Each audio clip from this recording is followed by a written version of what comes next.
Bien-aimés, je vous salue dans le nom de Jésus-Christ, notre Sauveur et notre Seigneur. En ces temps si sensibles, je me dois de me laisser entre les mains du Seigneur, afin qu'il m'accorde non seulement à moi, mais au travers moi à chacun de vous également, la possibilité de l'entendre. Et je remercie Dieu de ce que j'ai des frères et des sœurs, d'autre part, qui sont mobilisés aussi, afin que Dieu parle au monde au travers de leur voix. Que le Seigneur soit béni et je voudrais vous inviter à un temps de prière. Notre Dieu, nous te bénissons. Toi qui es la ressource inépuisable.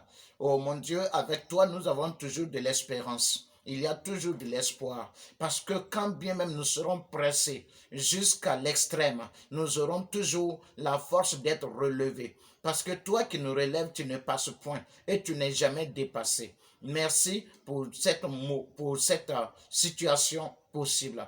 C'est vrai que nous sommes en difficulté, en peine. C'est compliqué pour l'humanité. Mais celui qui saura se tourner vers toi verra toujours la lumière. Et Seigneur, le monde aura le secours à cause de ta miséricorde et de ta grâce. Et je prie que tu interviennes. Toi qui accordes le pardon de nos offenses et qui nous rétablit dans la grâce. Guéris le monde en ce moment et donne-nous surtout de connaître la vérité par laquelle tout le monde peut être affranchi. Que cela soit à ta gloire dans le nom de Jésus-Christ. Amen. Nous avons besoin de guérison, de délivrance, de libération. C'est la réalité qu'il faut présenter. Nous parlons de cette situation de la maladie à coronavirus. Mais ce n'est pas ça notre thème.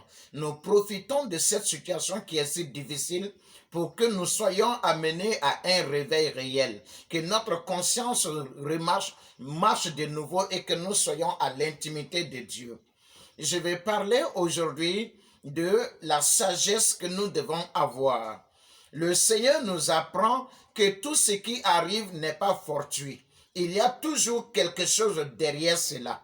Nous avons une pensée qu'il faut découvrir.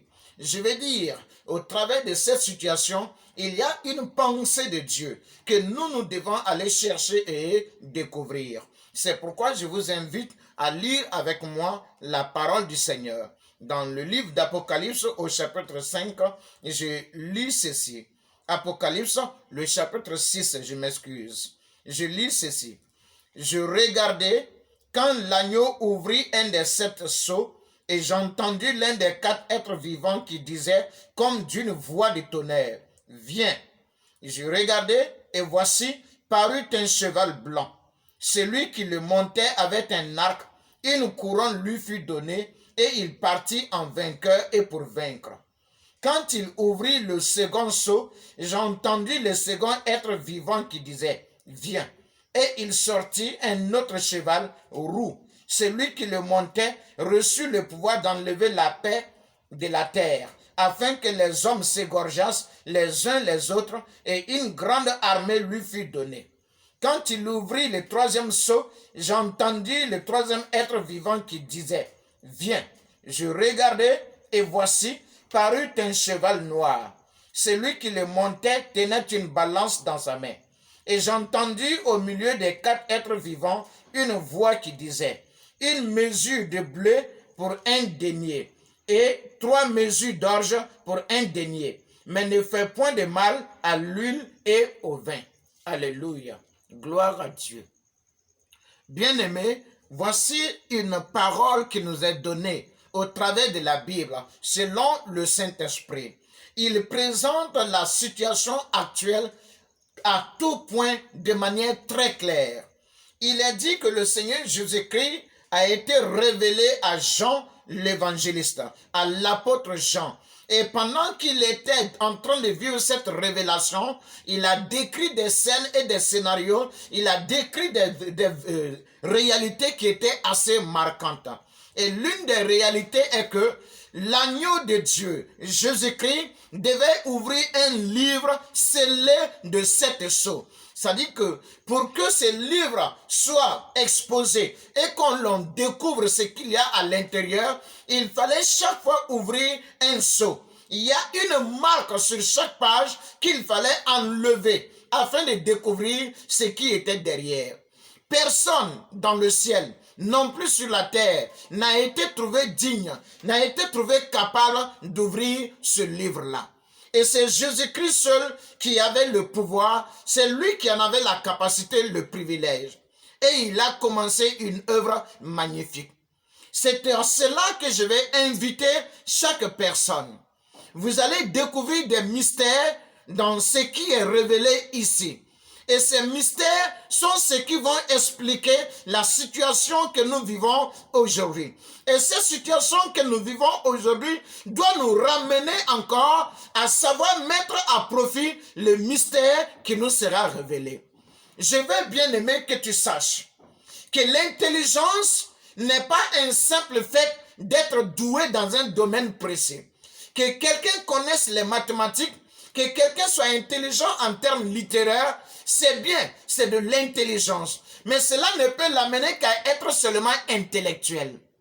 Mais l'intelligence au plus profond est une ressource qui nous amène toujours à pouvoir discerner les faits selon leur nature, selon leur importance, et qui nous amène toujours à être capables à mettre les choses à profit, de sorte que nous puissions tirer de chaque situation, que nous puissions tirer de chaque événement l'élément positif, l'élément important qu'on y trouve. Et que nous sachions aussi nous opposer à tout ce qui est négatif dans chaque situation, dans chaque élément qui vient à notre rencontre ou alors vers lesquels nous allons. C'est pourquoi aujourd'hui, ce à quoi je vais t'exhorter d'abord, c'est de la sagesse, de l'intelligence divine. Demande à Dieu de te donner la sagesse. C'est ce qui manque au monde. Le monde a de l'intelligence selon l'humain. Il a la sagesse de ce monde, mais qui ne lui ouvre pas la voie de la vie, qui ne lui donne pas la protection, qui ne lui donne pas l'assurance du lendemain.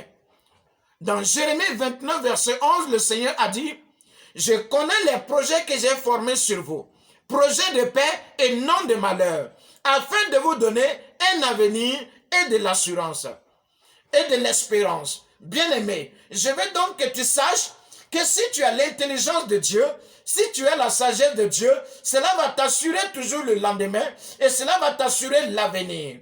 C'est pourquoi je t'exhorte à suivre les prochains épisodes de ce moment afin que tu puisses comprendre les mystères de Dieu et qu'à partir de cela, tu puisses te garder et te sentir épanoui éternellement.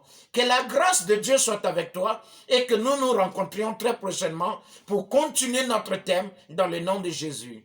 Amen.